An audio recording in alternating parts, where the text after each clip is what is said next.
everyone, I'm finally back. Yeah, I know it's been a while. I mean, except for that one ramen cake video, which I just edited to procrastinate on my exams. Oops.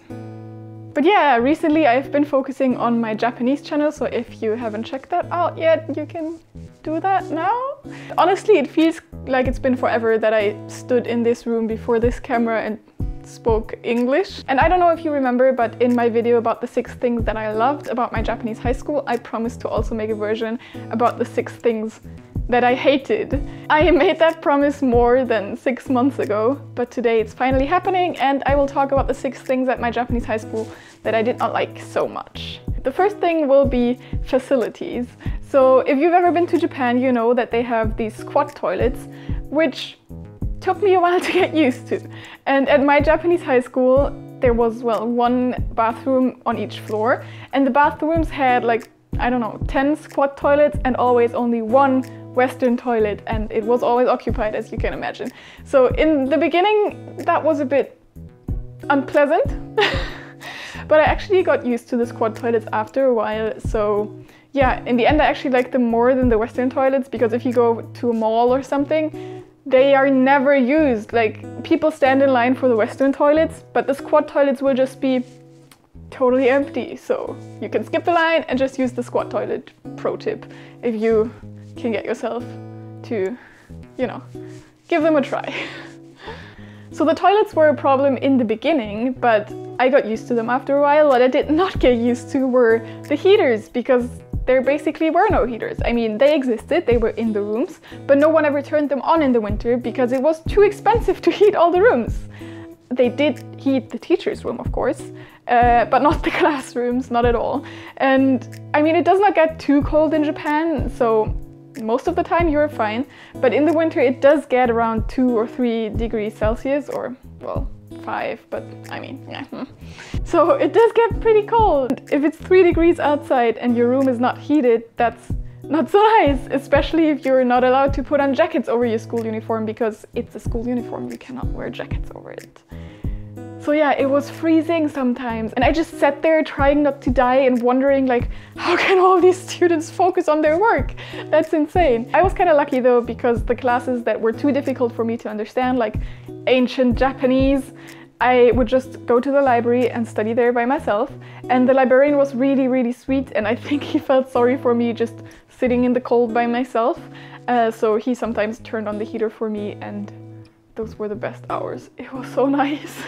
The second thing that I didn't like so much about my Japanese high school were the breaks. And I know this might be kind of weird, because usually you look forward to the breaks, right? And they're really nice and everyone loves breaks. But in this case, I really didn't enjoy them because they were just so long. And I don't know about other countries, but in Japan we had 10 to 15 minutes of breaks between every single class, then plus the big lunch break, which was, I don't even remember, but it was long. And it just took away so much of our time. Like, I just thought, make it 5 minutes in between each of the class, like we do it in Germany, and everyone would be able to go home an hour early. Why do you stretch out the day so long just with all these breaks? It didn't make any sense to me. And yeah, I just felt like it made the school day a lot longer than it would have to be.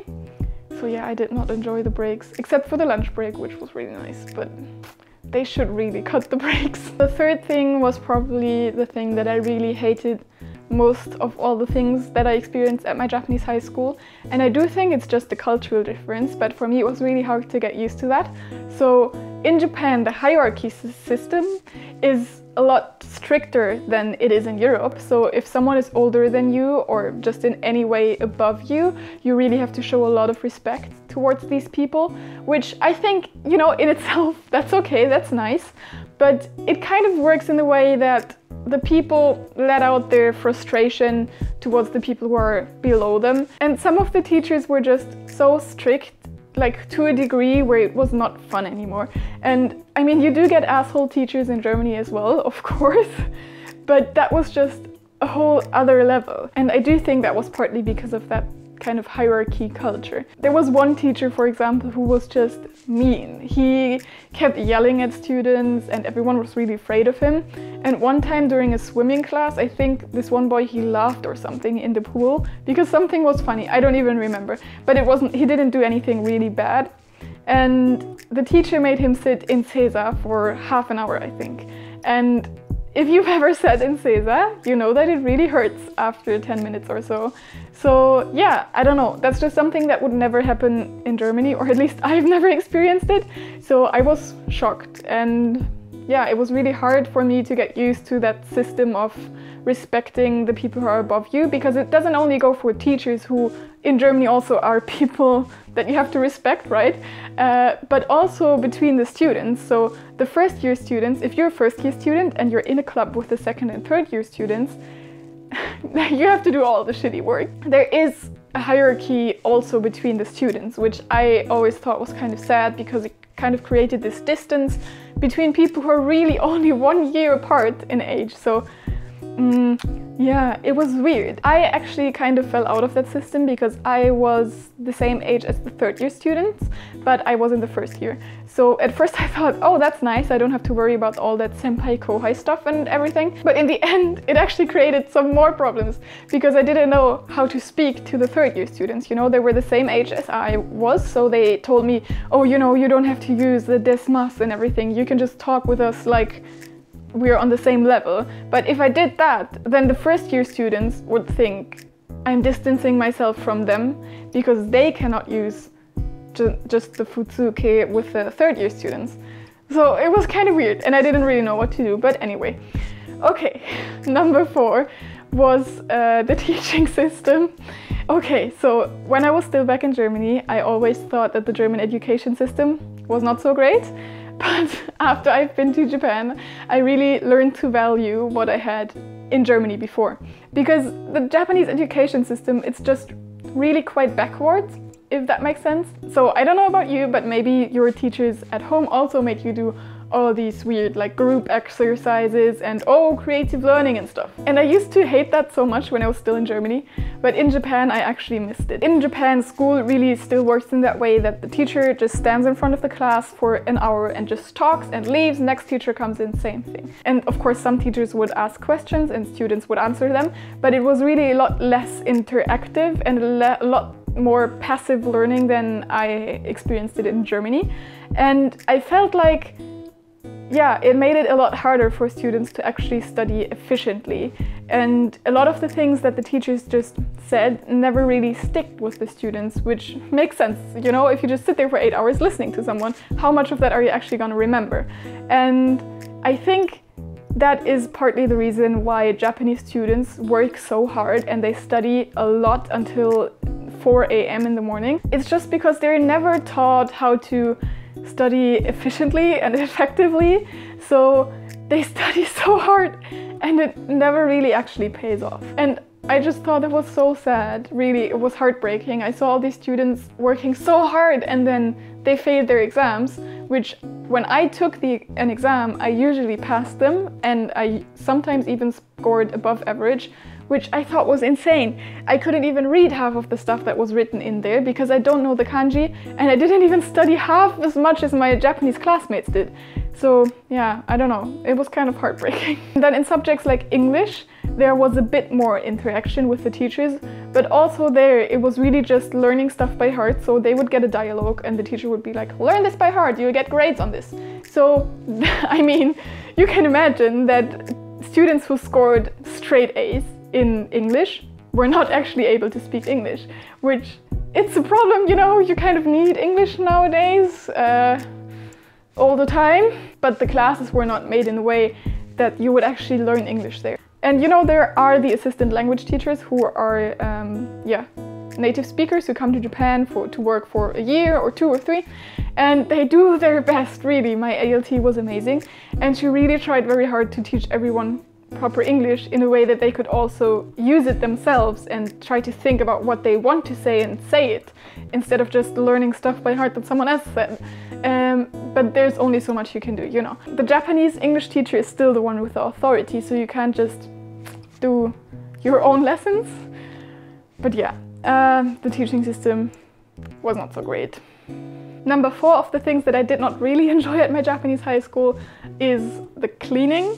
And if you've ever seen basically any high school anime, you know that the students clean the classrooms themselves.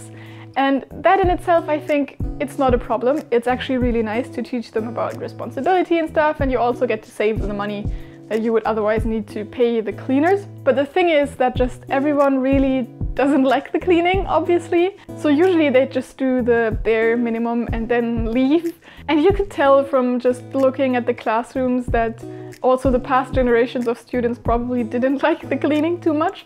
So yeah, the buildings were just overall not in a great state. So the last thing that I hated about my Japanese high school will come as a surprise to you, I think, because I also mentioned it in my other video, which was about the things that I loved at my Japanese high school. It is the school uniform. And while, as I said in my other video, I really liked having a school uniform in general, because it's a lot less work in the morning when you just get up and you just put on your school uniform, don't have to think about anything. But it's just that that particular school uniform was really ugly. And if you think about Japan and Japanese high school, you kind of have this image in mind of like, oh, the cute school uniforms, like the sailor uniform, and oh, they're so nice.